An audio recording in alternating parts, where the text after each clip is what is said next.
MBG di Ramadan, bantuan sosial atau proyek patronase.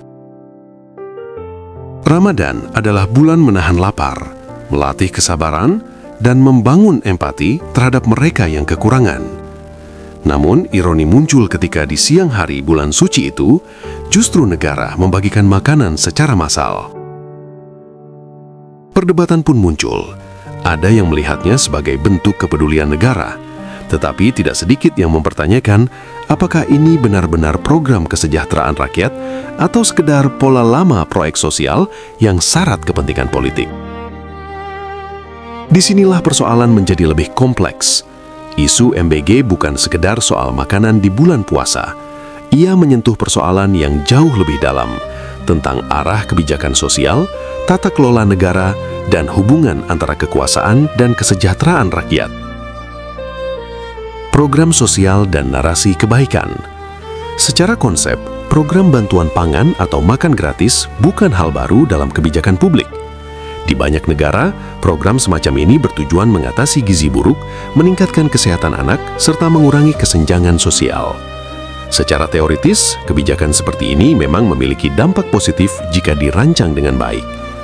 Bantuan langsung dapat menurunkan risiko kelaparan, membantu keluarga miskin, dan meningkatkan kualitas hidup masyarakat rentan.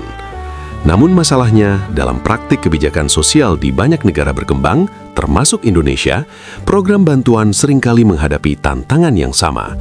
Perencanaan yang terburu-buru, koordinasi yang lemah, dan transparansi yang terbatas. Akibatnya, niat baik tidak selalu berbanding lurus dengan hasil di lapangan. Kekacauan implementasi di lapangan.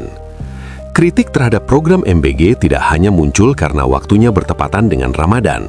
Banyak pengamat menyoroti persoalan teknis yang jauh lebih mendasar. Pertama, distribusi yang tidak merata. Di beberapa daerah, program berjalan sementara di tempat lain belum siap sama sekali. Kedua, koordinasi antar lembaga yang belum matang. Program besar membutuhkan sistem logistik yang kompleks, tetapi pelaksanaan di lapangan terlihat masih terburu-buru. Ketiga, standar pengadaan yang belum sepenuhnya transparan. Program dengan nilai anggaran besar selalu berpotensi membuka ruang penyimpangan jika tidak diawasi dengan ketat. Semua ini menunjukkan satu hal penting. Program sosial tidak cukup hanya dengan niat baik. Ia membutuhkan perencanaan matang, pengawasan kuat, dan tata kelola yang akuntabel. Pola patronase dalam kebijakan sosial. Dalam ilmu politik dikenal istilah patronase, yaitu hubungan timbal balik antara penguasa dan masyarakat yang dibangun melalui distribusi sumber daya.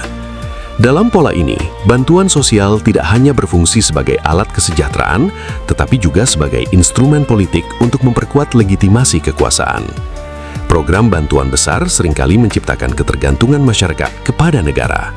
Rakyat menjadi penerima pasif, bukan subjek yang diberdayakan. Ketika bantuan dijadikan alat pencitraan, maka orientasi kebijakan bergeser.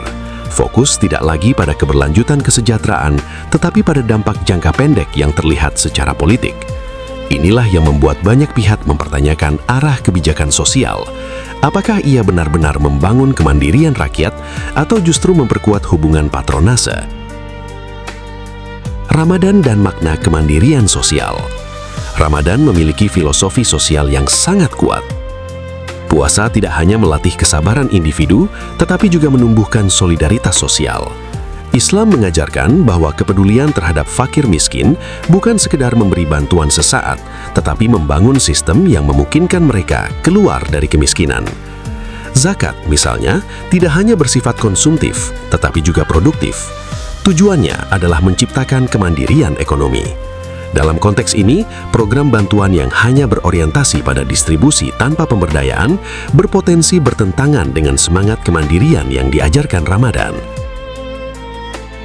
Masalah struktural di balik bantuan sosial.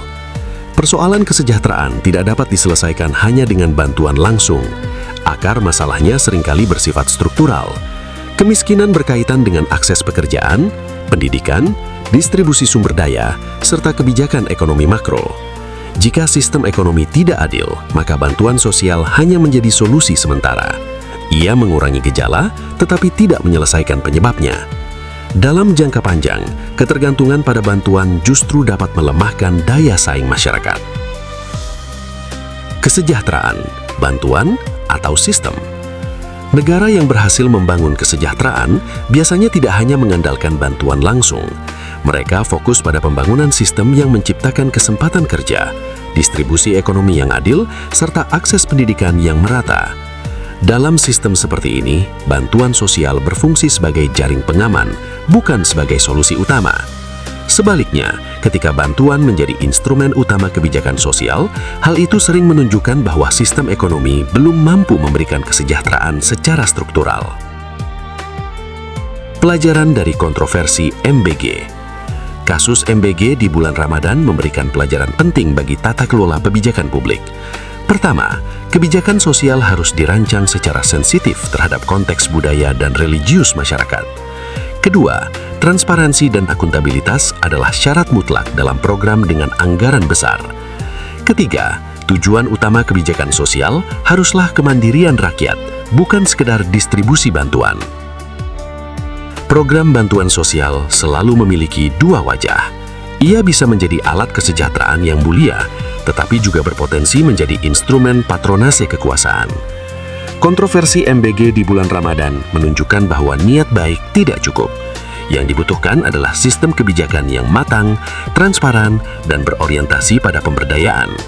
Karena kesejahteraan sejati tidak lahir dari bantuan yang terus-menerus, melainkan dari sistem yang adil yang memungkinkan rakyat berdiri di atas kakinya sendiri. Ini mengindikasikan bahwa program MBG itu syarat akan praktik patronase yang dijalankan oleh rezim Prabowo dan juga Gibran. Pelaksanaan program MBG sangat mungkin untuk dijadikan wadah bancakan dan sarana untuk mencari keuntungan bagi orang terdekat dan orang-orang yang berada di lingkaran pemerintahan saat ini.